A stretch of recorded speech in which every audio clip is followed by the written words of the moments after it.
Dr. Evil. You come back and just expect a relationship? I hate you. Come here, hug. No way. Come here. I'm not coming over there. Let's go. Forget it. Pronto. What are you doing? I'm with it. I'm hip.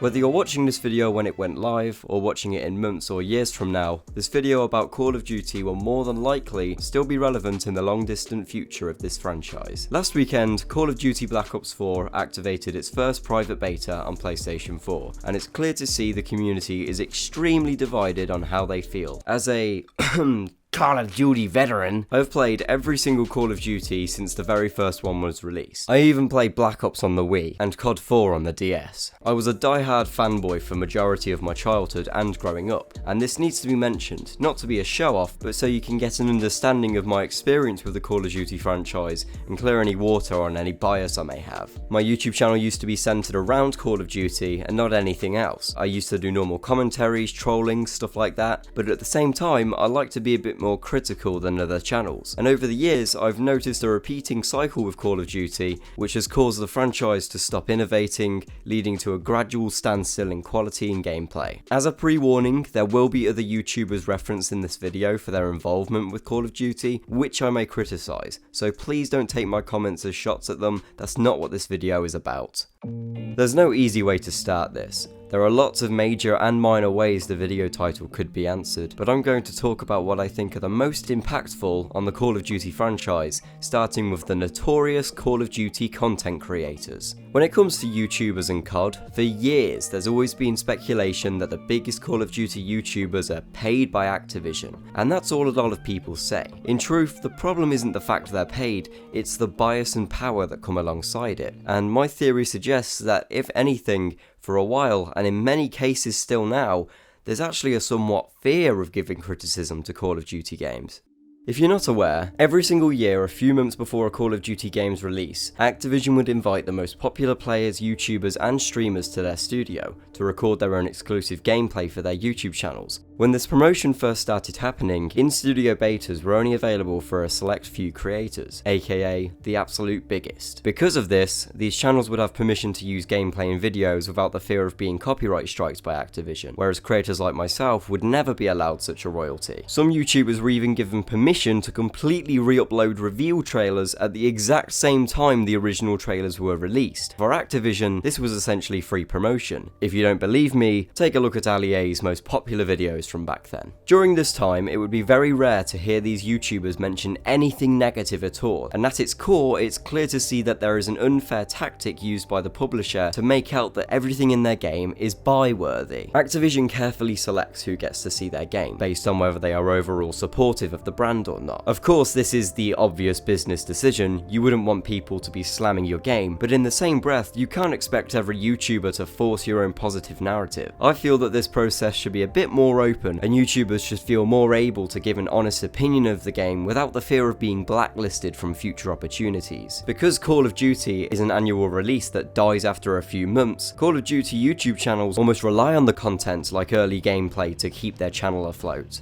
But oh God, even giving them the benefit of the doubt, Call of Duty YouTubers really have been historically awful at being critical, and Activision love it. And as much as we like it or not, companies like Activision see YouTubers and streamers as advocates for the community. What their opinion on the game is will most likely dictate changes, as long as they have a strong reinforcement of viewers. Or at least that's what you'd expect. Essentially, the biggest creators that get access to these games much prior to release, in my opinion, should be considered the real beta testers. If these YouTubers are not even going to bother giving a fair analysis, why are they even there recording in the first place besides promotion? People who played Call of Duty 4 will understand the struggle of shooting someone with the Juggernaut perk. Juggernaut was a perk that increased your health, so using it had a big advantage in gunfights, and for many players that ruined the experience. So why the hell is it basically reintroduced in Black Ops 4 as body armor? With all this knowledge of this perk's controversial history, how is it still in the game long enough to reach the public? Your favorite Call of Duty YouTubers played with this body armor armor back in May, and nothing has changed in 3 months. YouTube channels have been way too soft when it comes to criticizing Call of Duty, and because they have years of experience with the franchise, they don't want to be too mean just in case they don't get to record next year's gameplay before everyone else again. For the biased Call of Duty YouTuber, it's much easier for their life if they just show gameplay, say how some of the things have changed maybe. They'll use buzzwords like a very, very different Call of Duty game up until the beta is eventually accessible to the general public through a full pre-order. Here's an example I found from Drifter. Again, this isn't a hate video, just something I have to mention. Back in May, when a select few YouTubers had access to Black Ops 4, they were allowed to record and upload it with full permission. In these videos, he discusses features in the game, what's different from the last COD, not much criticism, etc. But if you take a look at the gameplay he shows, there's something awfully familiar that he never seemed to acknowledge back then. I get shot, and that is my visual distortion. At this point, for me, it's very difficult to see fire break. It's difficult to see my environment around me. It's difficult to see my gun. 2, 3, 4, 5, 6, 7, 8, 9, and about 10 frames, it's finally cleared up. Is hip fire only? I've slowed down Drifter's gameplay from back in May to see if the same issue applied back then, and lo and behold, the visual effect is the exact same. Could this just be the off chance that Drifter didn't notice it back in May? Possibly. But Drifter is a clever man, and you're telling me that someone who's analysed and broken down every Call of Duty game since 6 years ago with a series that's literally called In Depth, he wouldn't have noticed something like this when they first played it back in May? It doesn't seem very believable to me. Problems like this might have been avoided back in May if they were discussed back then, but because this issue wasn't brought up, nothing has changed. And I hear some of your arguments to this point. It doesn't matter if your beta has loads of issues with it. This is still a beta, so at least they're fixing it and talking to the community. But then you start to question the developers. It's an obvious one, but it's so true it has to be said again. This is a supposed game that has been in development for 3 years, from a company that has made Call of Duty games for the past 13 years. Did Treyarch not play their game this year? They mustn't have if they needed to even consider a beta. Black Ops 4 is sharing so much relation already with Black Ops 3 with its specialists, generic maps and kill streaks. What was this beta testing for? Can Treyarch not find out what guns are stronger themselves? And what happens to the people who pre-order through PS4 that don't enjoy the game? You have to pre-order the game in full sale price to even test the beta, and the chances of being refunded after playing the beta are incredibly low anyway, so it's just a massive middle finger to the consumer, and in the long run, their purchase is made, no matter the final outcome. And this also goes for the other developers in the Call of Duty cycle, by the way. I'm not singling out Treyarch. And also, I don't want to sound like I'm shitting on them for trying, but who cares if they've responded to Reddit posts talking about all the bugs and unbalanced shit in the game? Why are these bugs still there after months of prior testing if the game has been in development for 3 years? It's not like half the team were distracted with a single player campaign this time. Could this multi-million-dollar business not hire a bunch of people to sit in a room and play 6v6 for a few weeks and get a real analysis from actual regular players? There's literally hundreds of people who work at Treyarch and thousands at Activision. Get more of them playing. They like Overwatch. They like Rainbow Six. One kid seems to love. The Fortnite tab.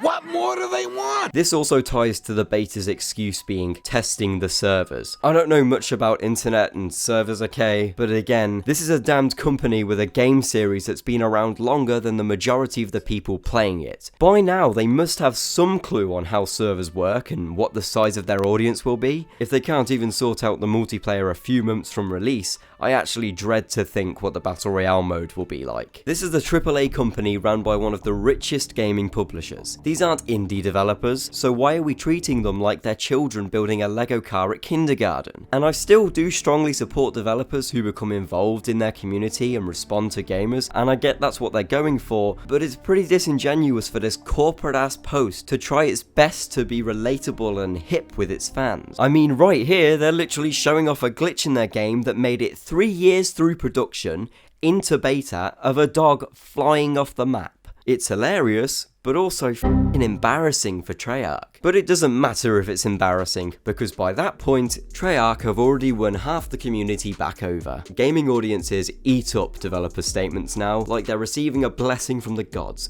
purely because they didn't do it much before. It should be expected to have a connection with your fans, not because we're entitled, but the fact that we're stupid enough to be spending up to hundreds of dollars on this regurgitated crap every year. Didn't like me calling Call of Duty regurgitated crap? Allow me to give you my next point. Nobody in the Call of Duty community knows what they want. Because of Call of Duty's constant change in features annually, it's tried to appeal to as many demographics as possible. Some people want armor, some people hate armor, some people like the time to kill being more, some people want less time. The developers think because Overwatch was successful, they can put similar mechanics in COD multiplayer. And when they do, some people like it and some people hate it. I know because my comments on the armor earlier, I'm gonna have hate comments saying that I'm wrong and then some other comments agreeing with me. And that's really bad. It's terrible that a game can cause such a divide for tiny issues such as this. I know all games have their own meta when it comes to small issues such as balancing, but Call of Duty somehow makes all of these issues so much worse because there's just so damn many of them. How as a community can we identify the problems in a game if nobody can even agree on what the problems are? Not only has this unbalanced ratio been commonplace in Call of Duty for years, it's now expanded beyond that into not only features but an entire genre. It is absolutely impossible for Call of Duty to please its entire fanbase. You have the old-time players like me who love the nostalgic feel of Modern Warfare Remastered, but then you also have the new kids on the block who think dabbing specialists are cool. And the thing is, each of these issues I've mentioned wouldn't even be resolved with a like-dislike approach because of how diverse the fanbase has become. All of these comments you see on screen right now are from after the first beta. This is the type of data that Treyarch are receiving? I don't even know what they could do with this information. This struggle to try and please every sub-community of Call of Duty is going absolutely nowhere. I understand the COD community can be a very difficult fan base to please, but right now it doesn't even seem like Call of Duty wants to appeal to any of its original fans anymore, unless you count not having a feature anymore.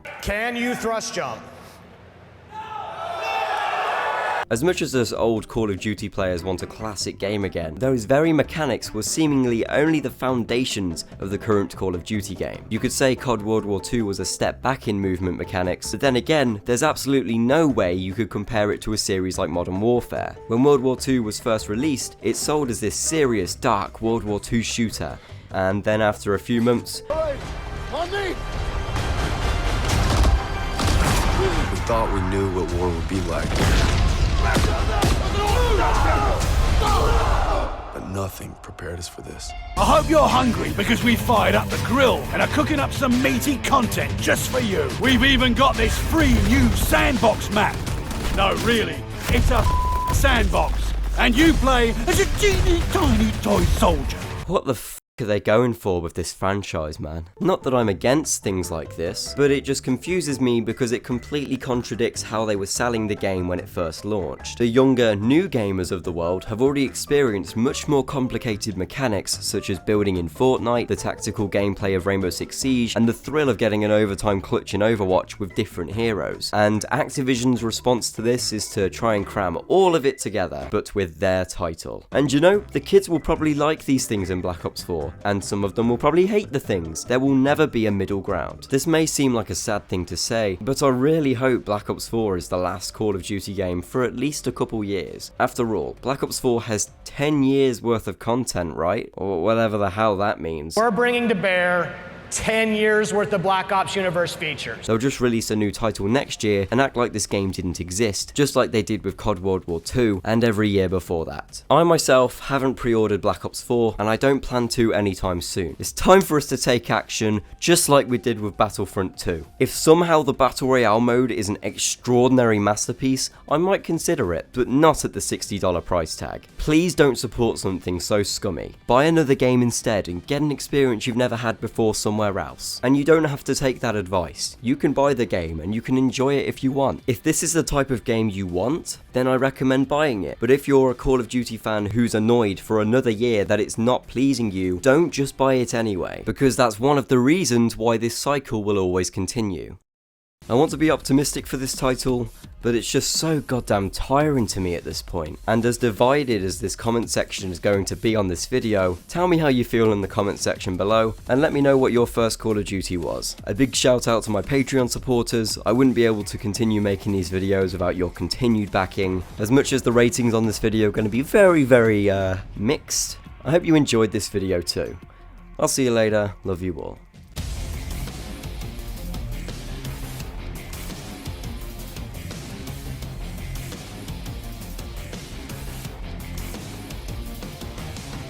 Meaty content.